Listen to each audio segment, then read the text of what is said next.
¿Quieres saber cuál es el mejor, si el vape o el tabaco? Pues quédate a ver este video.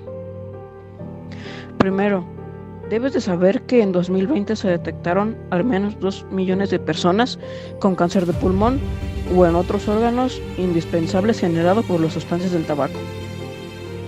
Ahora lo importante, ¿cuál es mejor, el vape o el tabaco? El tabaco contiene al menos 100 sustancias cancerígenas, entre ellas veneno para ratas, plomo, arsénico y amoníaco, que en conjunto con todas las demás generan rápida adicción y grandes daños al instante.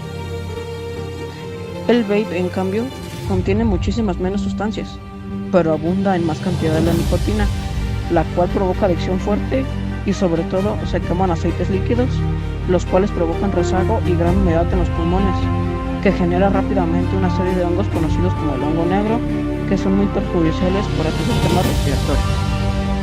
En conclusión, ninguno de los dos deberían consumirse, ya que generan efectos secundarios y muy graves a corto plazo. Cuida tu salud y recuerda que es mejor un mundo en donde no existan fogatas en los pulmones.